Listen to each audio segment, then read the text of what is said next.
Sobat Maestro, sesaat lagi Anda akan bersama-sama mengikuti pengajaran firman Allah yang disampaikan oleh hambanya Pastor Dorcas Daud dari Gereja Hope ACC. Selamat mendengarkan.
Shalom, Anda akan mendengarkan program Puasa dalam Firman-Nya yang disampaikan oleh Pastor Dorcas Daud dari Hope ACC dan Dorcas Ministries.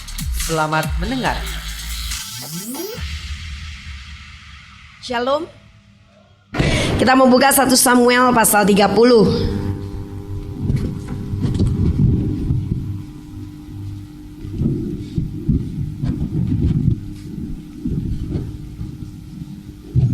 Satu Samuel pasal yang ke-30 ayat yang ke-1 sampai dengan ayat yang ke-31 ya. Kita akan baca sama-sama, memang panjang tapi ini perlu kita baca semua. Kita bergantian ya. Dari mulai ayat pertama saya, ayat yang kedua Anda. Siklak terbakar, pembalasan Daud kepada orang Amalek.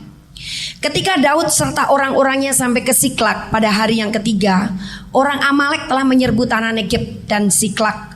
Siklak telah dikalahkan oleh mereka dan dibakar habis. Ketika Daud dan orang-orangnya sampai ke kota itu, tampaklah kota itu terbakar habis, dan istri mereka serta anak mereka yang laki-laki dan perempuan telah ditawan. Juga kedua istri Daud ditawan, yakni Ahinoam perempuan Yisrael dan Abigail bekas istri Nabal orang Karmel itu. Lalu Daud memberi perintah kepada Imam Abiatar bin Ahimelech, bawalah efod itu kepadaku. Maka Abiatar membawa efod itu kepada Daud. Lalu pergilah Daud bersama ke-600 orang yang bersama-sama dengan dia, dan sampailah mereka ke sungai Besor, sementara orang-orang yang mau tinggal di belakang berhenti di sana. Kemudian mereka menemui seorang Mesir di padang, lalu membawanya kepada Daud. Mereka memberi dia roti, lalu makanlah ia. Kemudian mereka memberi dia minum air. Kemudian bertanyalah Daud kepadanya, budak siapakah engkau dan dari manakah engkau? Jawabnya, aku ini seorang pemuda Mesir, budak kepunyaan seorang Amalek. Tuanku meninggalkan aku karena 3 hari yang lalu aku jatuh sakit. Daud bertanya kepadanya, dapatkah engkau menunjuk jalan kepadaku ke gerombolan itu? Katanya, bersumpahlah kepadaku demi Allah bahwa engkau tidak akan membunuh aku dan tidak akan menyerahkan aku ke dalam tangan tuanku itu. Maka aku akan menunjuk jalan kepadamu ke gerombolan itu. Dan pada keesokan harinya Daud menghancurkan mereka dari pagi-pagi buta sampai matahari terbenam. Tidak ada seorang pun dari mereka yang lolos kecuali 400 orang muda yang melarikan diri dengan menunggang unta. Tidak ada yang hilang pada mereka, dari hal yang kecil sampai hal yang besar, sampai anak laki-laki dan anak perempuan, dan dari jarahan sampai segala sesuatu yang telah dirampas mereka. Semuanya itu dibawa Daud kembali. Ketika Daud sampai kepada ke-200 orang yang telah terlalu lelah untuk mengikuti Daud, yang telah dibiarkannya tinggal di dekat sungai Besor, maka keluarlah orang-orang ini menyongsong Daud dan menyongsong rakyat yang bersama-sama dia. Daud mendekati orang-orang itu dan memberi salam kepada mereka. Tetapi Daud berkata, janganlah kamu saudara-saudaraku berbuat demikian dengan apa yang diberikan Tuhan kepada kita, sebab Ia telah melindungi kita dan menyerahkan ke dalam tangan kita gerombolan yang menyerang kita. Dan demikianlah halnya sejak hari itu dan seterusnya. Hal itu ditentukannya menjadi ketetapan dan peraturan bagi orang Israel sampai sekarang. Daud mengirim pemberian kepada para tua-tua di Yehuda, yakni kepada yang di Betel, kepada yang di Ramot di tanah selatan, kepada yang di Yatir, kepada yang di Rakal, kepada yang di kota-kota Yerahmeel, kepada yang di kota-kota orang Keni, kepada yang di Hebron, dan kepada segala tempat di mana Daud dengan orang-orangnya mengembara. Menarik sekali kisah yang dialami oleh Daud bersama dengan pasukan perangnya dan rakyatnya. Bahkan apa yang terjadi pada diri Daud sendiri, yaitu ketika Daud dan orang-orangnya sampai ke Siklak pada hari yang ketiga, ternyata mereka mendapatkan Siklak itu telah dibakar oleh orang Amalek. Kita bisa membayangkan betapa terkejutnya, sedihnya, dan berbagai macam perasaan ada di dalam Daud.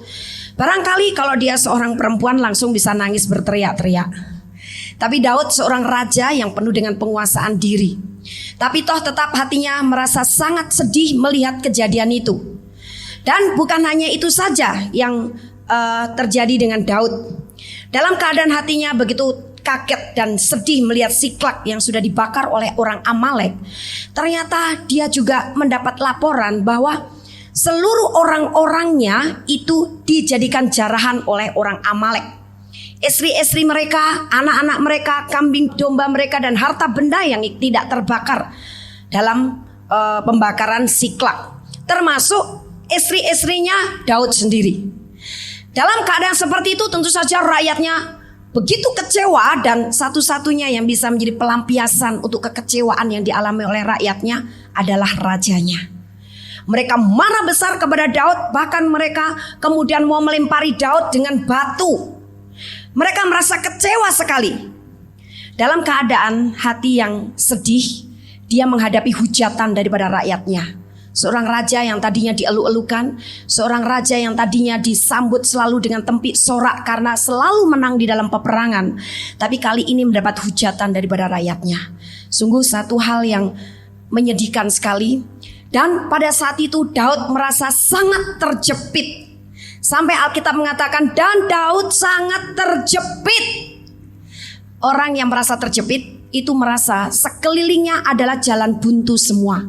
Rasanya begitu kuat tembok-tembok mengelilingi dia dan tidak bisa mendapatkan jalan keluar untuk masalahnya. Itulah Daud. Namun Daud tidak mau ditenggelamkan di dalam perasaannya yang terjepit, kesedihannya, dan segala macam hal yang ada di dalam hatinya. Daud tidak mau tenggelam dalam masalahnya. Dia tahu bahwa satu hal yang bisa menolong dia keluar dari permasalahannya adalah kalau jiwanya bangkit. Kalau jiwanya tidak bangkit, walaupun dia tahu Allahnya luar biasa, Allahnya dahsyat, Allahnya setia, Allah mau menolong dirinya, namun dia tak akan mampu untuk meraih pertolongan Allah. Itu sebabnya Daud harus membangkitkan jiwanya terlebih dahulu.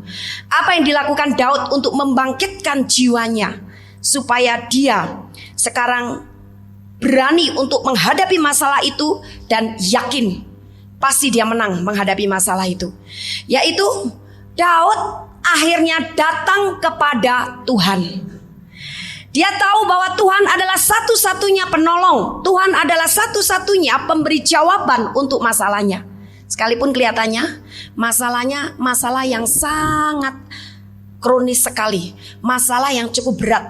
Namun Daud tidak pergi ke ahli nujum, tidak juga minta pendapat dari para penasehatnya ataupun pendapat daripada rakyatnya, karena pada waktu itu rakyatnya sudah stres berat. Namun Daud mencari Allah. Dia berdoa sungguh-sungguh, ya Tuhan, apa yang harus saya lakukan?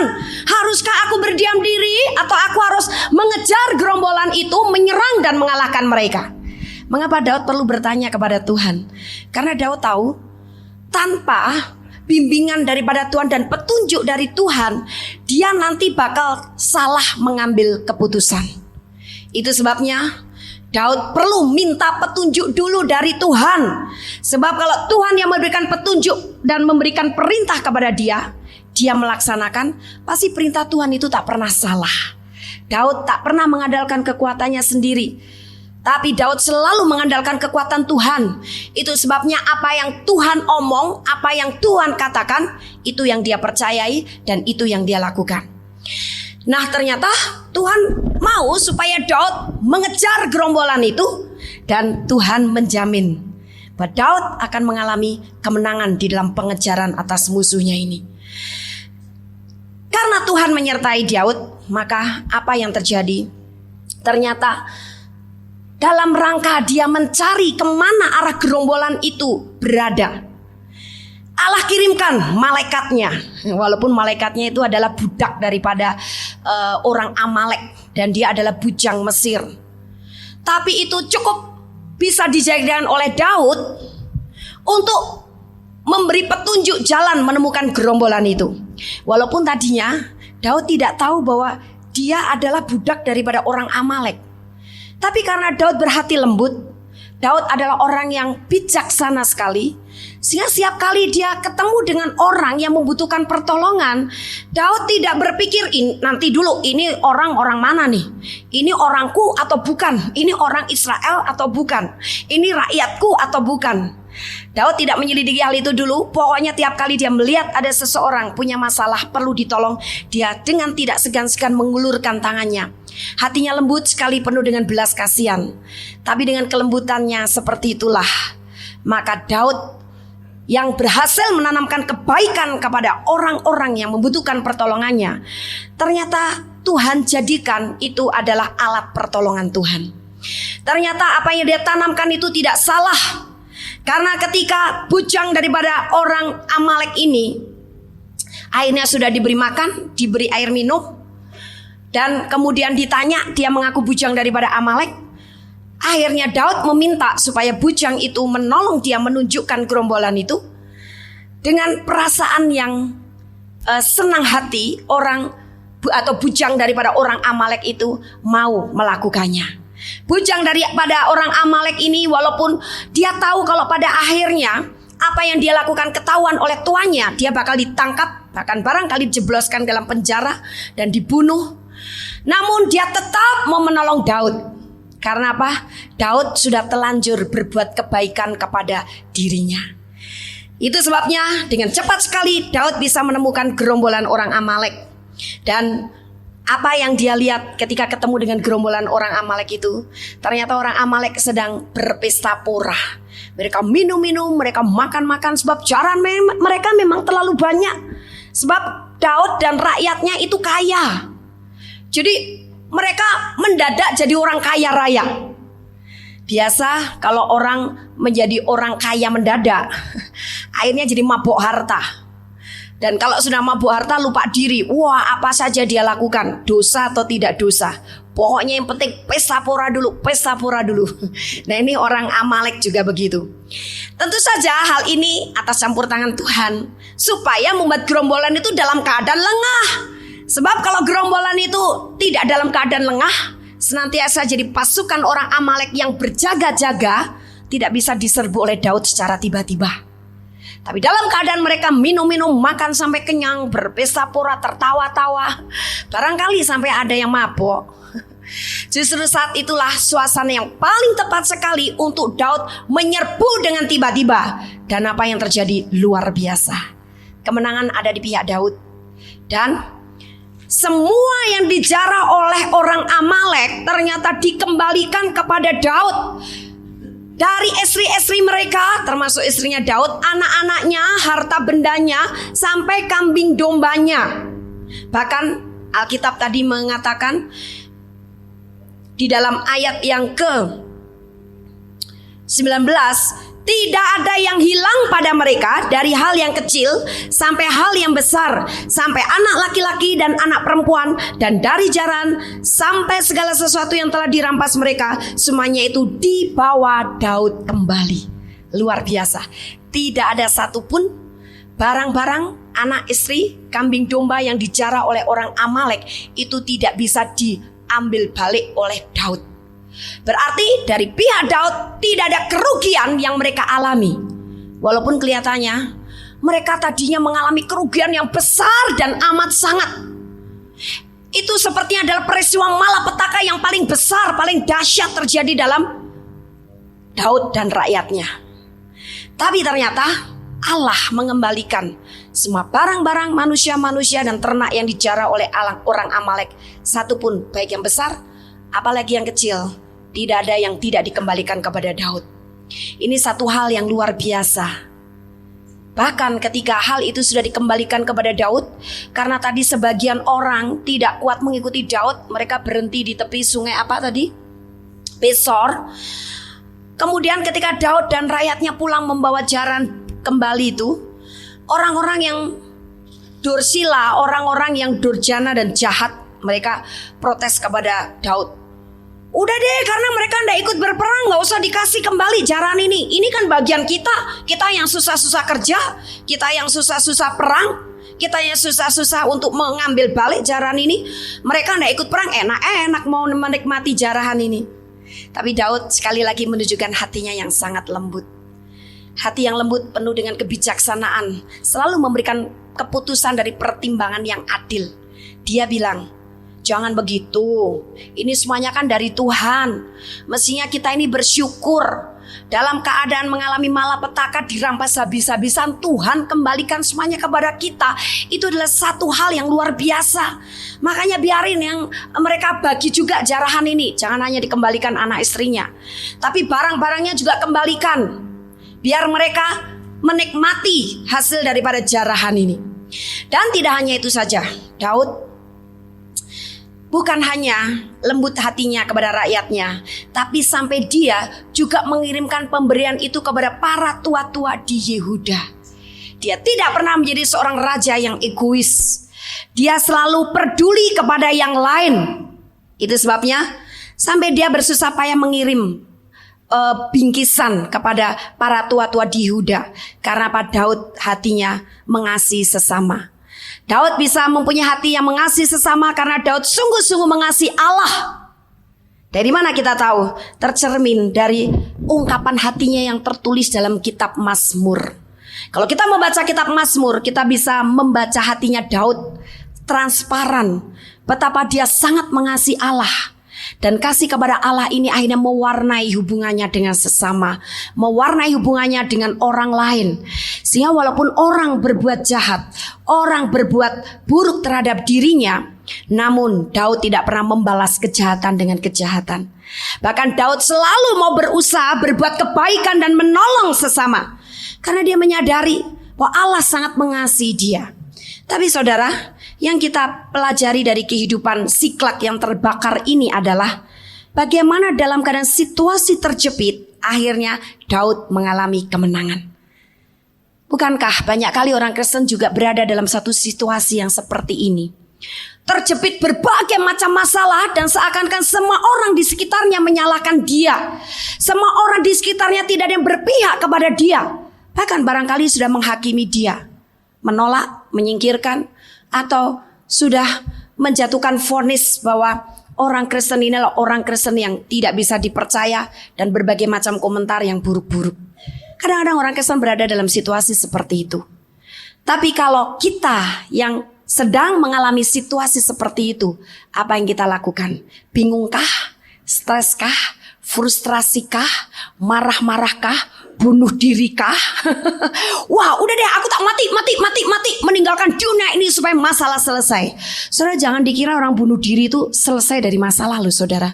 Di alam roh, masalah yang dia tinggalkan di bumi itu akan menuntut dia terus-menerus. Amin. Bahkan perasaan sakit ketika dia melakukan bunuh diri, entah bunuh dirinya minum baygon, entah bunuh dirinya potong urat nadi, entah bunuh dirinya pakai pisau cus gitu, entah bunuh dirinya minum racun, dan masih banyak lagi, atau menggantungkan leher di ambang pintu pakai tali rafia. Di alam roh, perasaan sakit akibat gantung diri atau bunuh diri itu masih dirasakan, dan itu akan dijadikan masalah untuk dihakimi oleh Tuhan. Apalagi kalau yang melakukannya adalah orang Kristen. Berarti orang Kristen yang melakukan bunuh diri itu sudah membinasakan bait Allah. Apa hukum orang Kristen yang membinasakan bait Allah? Kita tinggalkan dulu Siklak, kita melihat di dalam 1 Korintus. 1 Korintus pasal yang ke-3 ayat yang ke-16. Kita baca sama-sama ya. Tidak tahukah kamu bahwa kamu adalah bait Allah dan bahwa roh Allah diam di dalam kamu? Jika ada orang yang membinasakan bait Allah, maka Allah akan membinasakan dia. Sebab bait Allah adalah kudus dan bait Allah itu ialah kamu.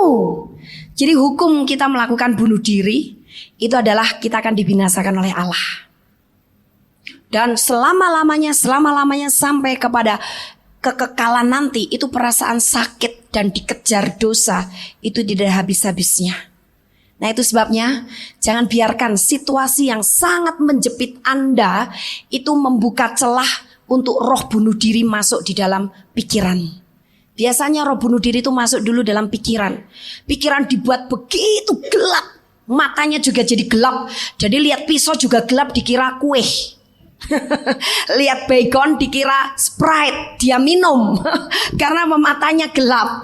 Nah saudara, jangan dikira bahwa orang Kristen terbebas daripada dorongan-dorongan seperti ini. Karena setan memang maunya kita cepat-cepat meninggalkan dunia. Sebab kalau orang Kristen lama-lama di dunia bahaya. Apalagi kalau di dunia dia sudah mulai bertumbuh di dalam Tuhan. Dia sudah mulai cinta Tuhan. Dia sudah mulai hidup benar dengan Tuhan. Dia sudah mulai berbuah untuk Tuhan. Wah, itu bahaya sekali bagi kerajaan setan-setan. Dengan berbagai cara dan intimidasi yang masuk dalam pikiran orang Kristen, setan berusaha untuk menjerumuskan dia ambil keputusan singkat, langkah singkat, bunuh diri. Walaupun acap kali saya menemukan dari orang-orang Kristen yang saya layani, ketika mau memulai bunuh diri, tiba-tiba muncul ketakutan juga. Aduh, tapi nanti kalau sudah minum baygon ini, waktu rohnya mau lepas gimana ya? Sakit nggak ya? Sakit nggak ya? Waduh, nanti pada waktu potong urat nadi ini, darah keluar semuanya. Iya, kalau saya langsung mati. Kalau enggak, sampai kayak ayam kekelojetan begitu gimana? Banyak juga yang akhirnya disadarkan juga oleh Roh Kudus, diberikan perasaan takut untuk menghadapi kematian secara bunuh diri. Saya selalu menjawab, bagus. Itu juga pekerjaan Roh Kudus untuk menyadarkan kamu, menggagalkan niatmu mengikuti bujukan setan dan iblis untuk bunuh diri. Banyak sekali orang Kristen yang punya dorongan-dorongan roh bunuh diri seperti ini karena apa? Dalam keadaan terjepit. Tapi kalau Daud, dia tidak mau dikuasai oleh roh bunuh diri. Apa yang dia lakukan? Nomor satu, dia datang kepada Allahnya. Kalau Anda dan saya dalam keadaan dalam situasi yang terjepit oleh masalah apapun, barangkali Anda dihimpit oleh masalah keuangan. Masalah keuangan belum beres, Anda dihimpit dengan permusuhan dengan mertua, kemudian dengan tetangga, belum motornya tiba-tiba hilang, anak sakit, pembantu kabur, kemudian utang bertumpuk-tumpuk di mana-mana, Anda tidak bisa bayar, kasbon juga menunggak. Barangkali hal seperti itu. Belum orang-orang menyalahkan semua kepada Anda. Anda dipersalahkan sebagai seorang istri yang tidak bisa cari uang. Barangkali Anda dipersalahkan sebagai orang istri yang tidak pintar pegang uang. Barangkali Anda dipersalahkan sebagai seorang istri atau seorang suami yang bodoh dan sebagainya dan sebagainya. Rasanya lonely, seorang diri, tidak ada orang yang mengerti Anda. Tapi jangan lupa, ada satu pribadi yang selalu mengerti Anda dan saya, yaitu siapa? Tuhan Yesus. Dia sebagai Tuhan yang memimpin kehidupan kita, sebagai Raja yang menguasai hidup kita, sebagai kakak yang mengasuh kita, tapi dia juga sebagai seorang sahabat yang sangat bersimpati kepada Anda dan saya. Bagian kita yang harus membangkitkan iman kita dengan cara datang kepada Dia. Karena pada saat seperti itu kita datang kepada Dia, berarti menunjukkan iman kita kepada Tuhan. Berarti menunjukkan bahwa kita tuh mempercayai Dia 100%. Sekarang kalau orang-orang di dunia, bahkan seisi rumahku saja, tidak ada yang bisa aku percayai, tapi hanya Engkau Tuhan yang bisa aku percayai. Kalau sekarang orang-orang seisi rumahku saja tidak bisa mengerti aku, tapi aku tahu hanya Engkau yang bisa mengerti aku. Amin. Suatu hari saya ditelepon oleh seorang bapak muda. Bapak muda ini tahu saya dari seorang anak rohani saya yang dulu sekali. Nah, bapak ini bilang, ibu tolong bu doain. Siapa? Istri saya. Kenapa? Pokoknya harus yang ini. Waduh, dalam hati saya, orang kalau sudah punya masalah egois banget. Saya bilang, nanti dulu, masalahnya apa ini? Saya lagi ada urusan nih. Pokoknya tolong cepat deh bu. Sekarang kenapa saya nggak tahu, nggak ngerti. Istri saya nangis terus. Nggak mau keluar kamar, nggak mau ngomong sama saya. Bahkan dia berusaha cari pisau mau bunuh diri. Waduh, gimana ya? Pokoknya saya omong udah nggak mau dengar, siapa saja yang ngomong nggak mau dengar.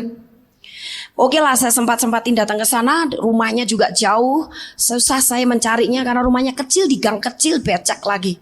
Tapi puji Tuhan, saya berdoa, Tuhan kirim malaikatmu untuk saya cepat menemukan tempat itu. Ternyata ada seseorang di ujung jalan sana yang mengetahui alamat itu. Saya segera sampai ke situ. Ada seorang ibu muda yang matanya sudah lebam sekali karena rupanya nangis sudah berhari-hari.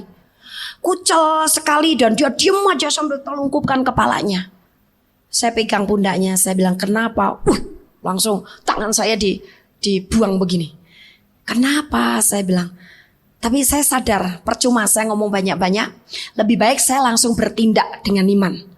Masih terus tetap saya usap-usap punggungnya. Saya bilang, aku alirkan kasih Yesus, aku alirkan kasih Allah Bapa, aku alirkan kasih Roh Kudus. Terus walaupun dia berusaha mengelak dari tangan saya mengelak, tapi makin dia mengelak makin kuat saya pegang punggungnya. Saya tahu itu yang mengelak. Saya tanya. Terus lama-lama dia terisak-isak. Sudah terisak lama nangis sejadi-jadinya. Ya udah, saya biarin biar puas nangis. Setelah itu saya tumpang tangan, saya bilang, Tuhan, sekarang urapanmu yang menolong ibu ini, membebaskan semua kerutan dalam pikirannya.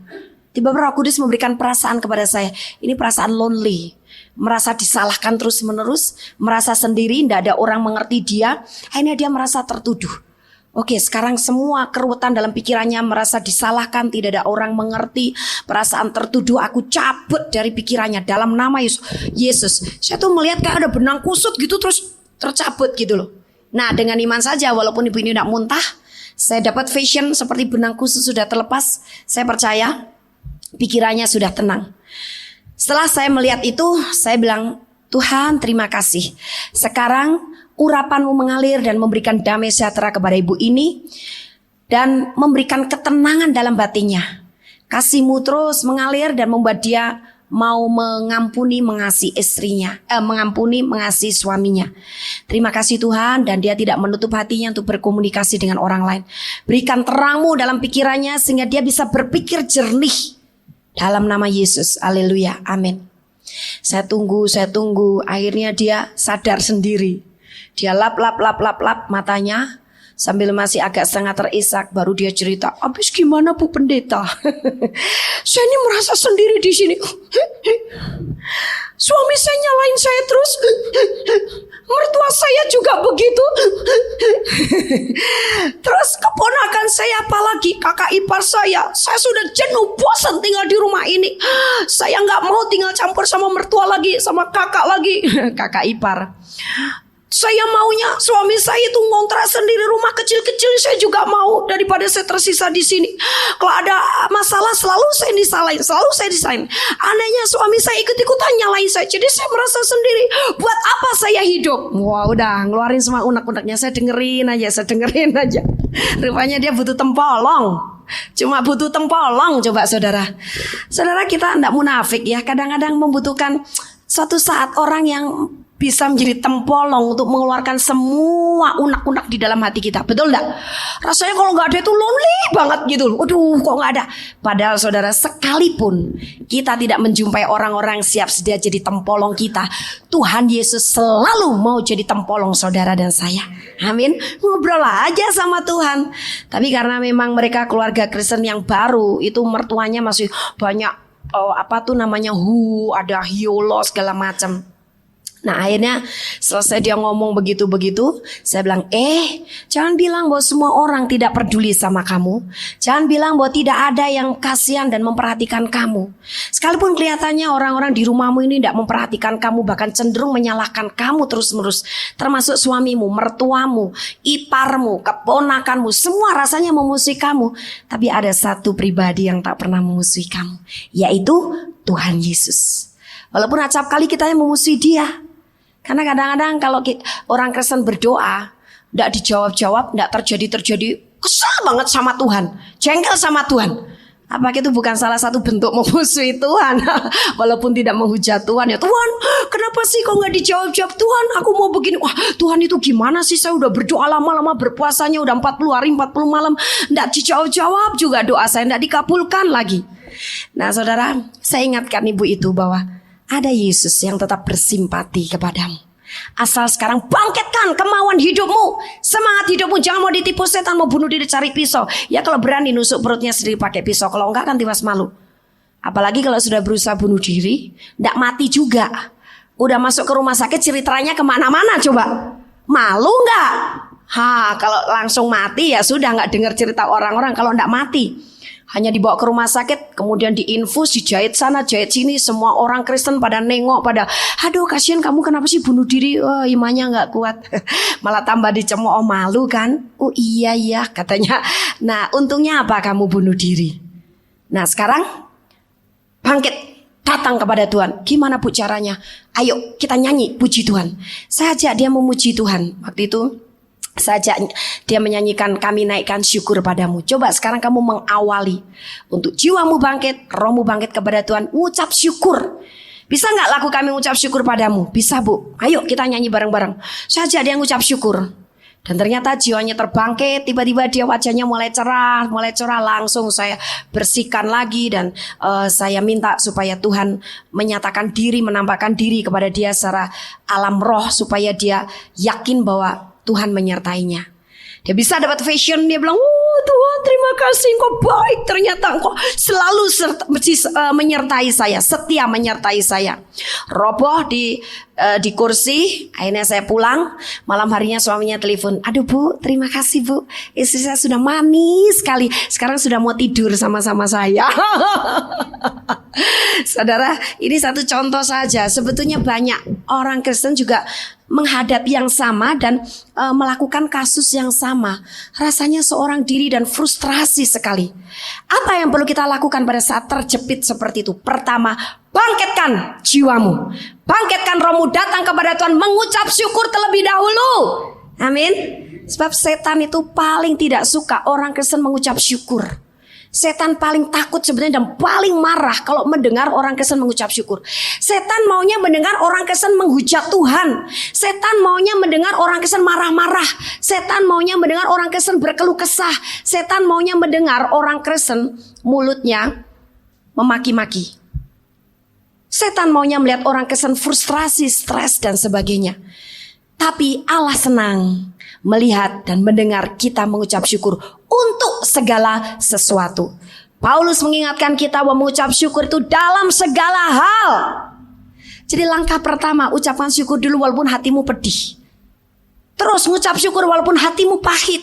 Terus mengucap syukur walaupun hatimu lonely, merasa sendiri. Terus mengucap syukur walaupun engkau merasa tertindas, terjepit dan sebagainya. Itu yang dilakukan oleh Daud. Pada saat dia terus memuji Allahnya, datang kepada Allahnya, bermazmur. Makanya kalau kita lihat dalam Mazmur, itu kan ada pergumulan Daud ya, nyanyian pagi dalam menghadapi musuh dari Daud. Kemudian doa pada malam hari, Allah hakim yang adil, doa dalam pergumulan, doa pada waktu menghadapi musuh-musuhnya, nyanyian syukur dan sebagainya. Itu semuanya adalah cetusan pengucapan syukur Daud kepada Allahnya tatkala Daud datang kepada Allahnya. Nah, begitu kita mengucap syukur, apa yang terjadi? Ada perasaan kelegaan, ada perasaan ketenangan di dalam batin kita. Banyak orang kesan berat mulut untuk mengucap syukur, tapi paling cepat untuk apa? Untuk marah, memaki, berkeluh kesah, itu paling cepat. Tapi kalau untuk mengucap syukur susah. Bisanya ngucap syukur kalau duit lagi banyak, keluarga baik-baik, manis-manis. Tapi kalau ada masalah, berani gak mengucap syukur?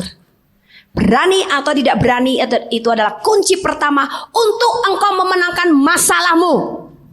Amin. Jadi berani atau tidak berani mengucap syukur harus harus nada tawan, mengucap syukur dulu. Oh, terima kasih Tuhan, aku mengucap syukur untuk keadaan ini, karena melalui peristiwa ini engkau akan membuat aku naik kelas dalam imanku.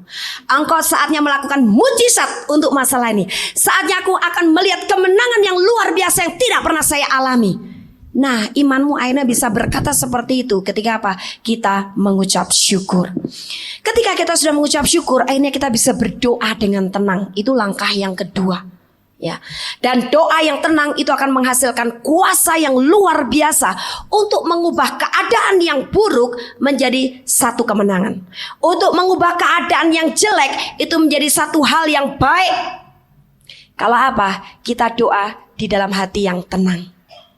Ada seorang ibu, dia mempunyai kasus masalah, kira-kira masalah dia ditipu oleh seorang ibu yang lain dalam hal keuangan. Pokoknya dia di posisi yang berat untuk menanggung keuangan itu dengan cara penipuan, gitu intinya ya. Sudah saya doakan, ketemu hari Minggu kemarin dan malamnya telepon, "Bu, kalau begini saya apa tak lapor polisi aja Pak ya Bu ya?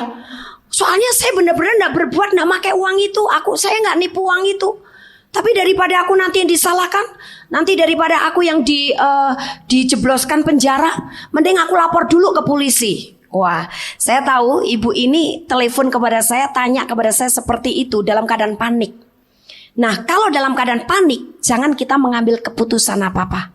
Sebab keputusan yang diambil pada saat kita emosi, panik, gelisah, resah, bingung, itu pasti keputusan yang salah.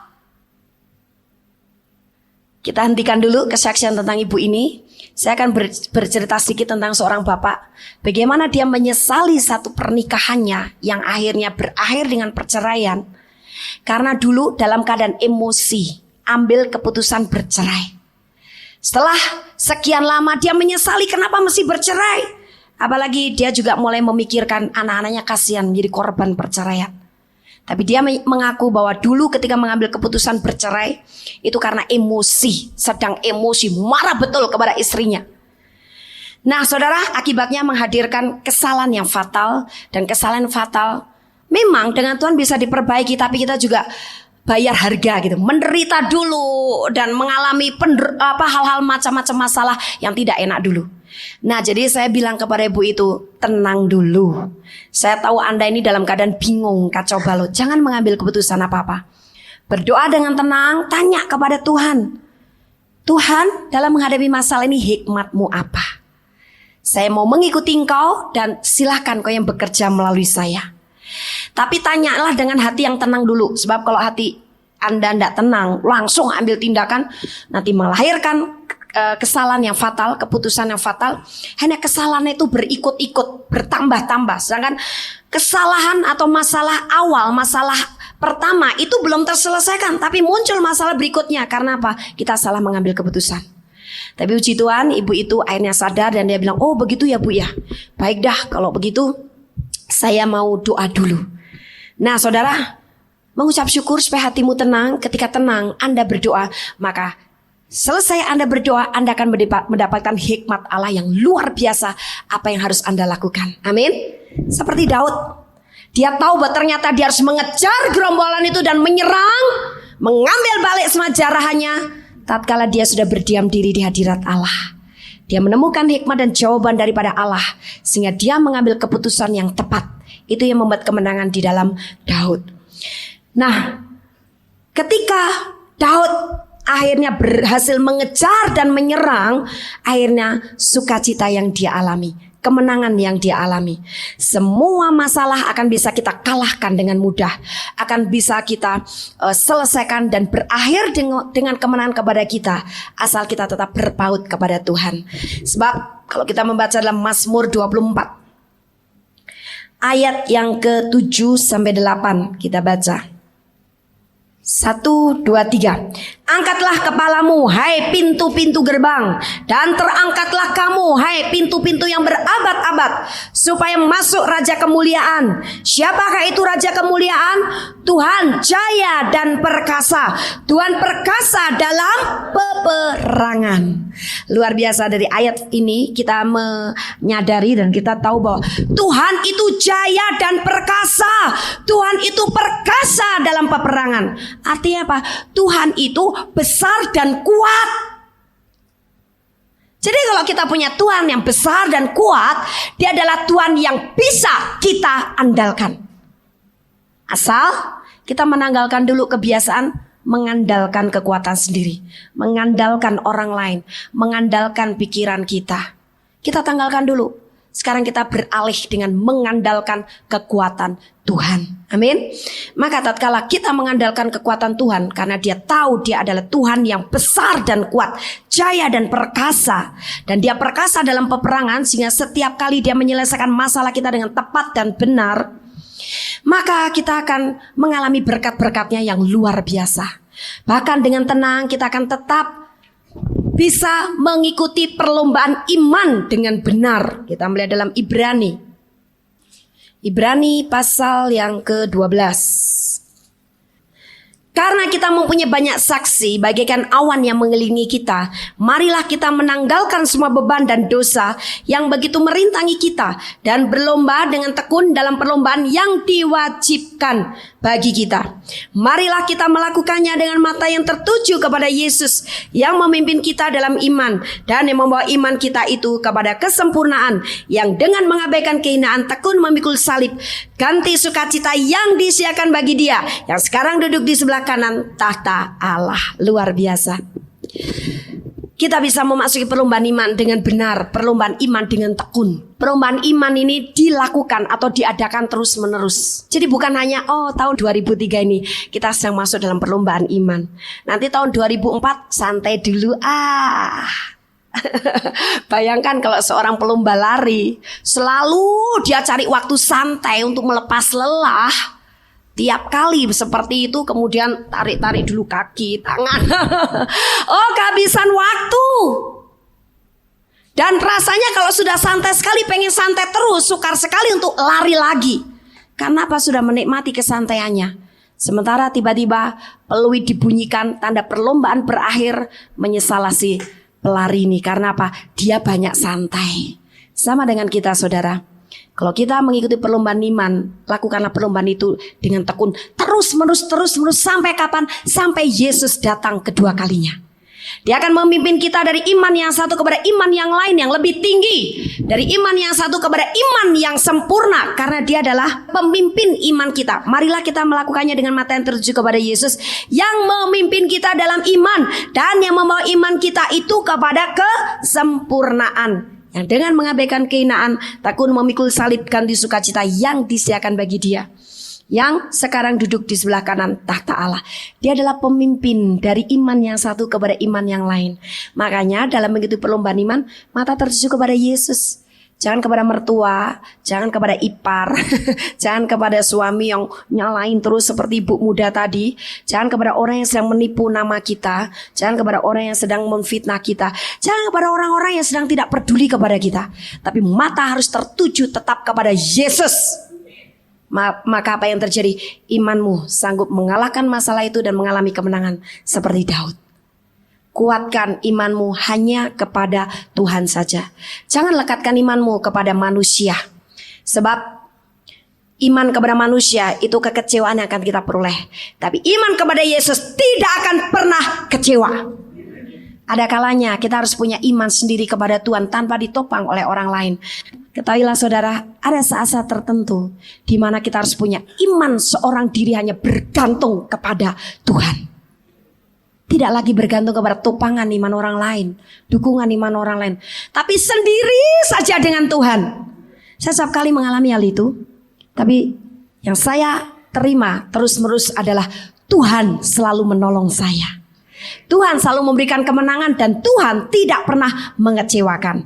Jadi saudara, bersyukur ada orang-orang yang masih berbaik hati kepada kita, mau kenal kita, mau mendukung kita, mau mengerti kita, barangkali juga manis-manis dengan kita. Tapi kalau lagi tidak berada di tengah orang-orang seperti itu, tetap bersyukur.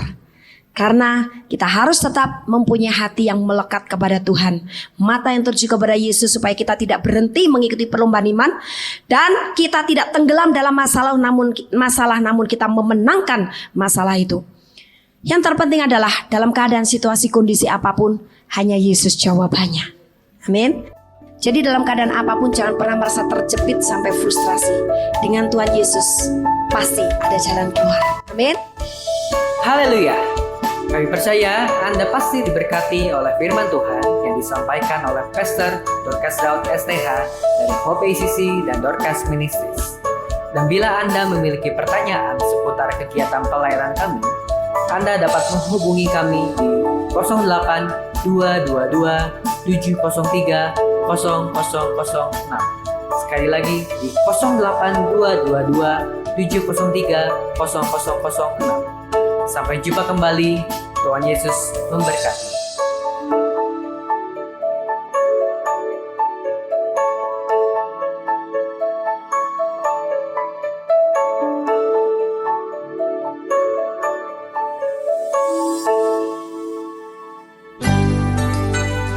Demikianlah firman Tuhan yang berkuasa telah kita dengar bersama-sama. Dan kami percaya Anda sangat diberkati. Bagi yang membutuhkan pertumbuhan iman dan pelayanan lebih lanjut, Anda dapat menghubungi kami dan beribadah bersama dengan kami setiap hari Minggu di Gereja Hope ACC di ACC Center, Jalan Mekar Utama, nomor 31, lantai 3 Kompleks Mekarwangi, Bandung, pada jam 8.30. Ada kebaktian anak-anak pada jam yang sama. Ikuti juga Breakthrough Prayer setiap Jumat jam 18.30. Jika Anda membutuhkan dukungan doa, Anda dapat mengirimkan SMS ke nomor 0822 2703 0006. Tuhan memberkati.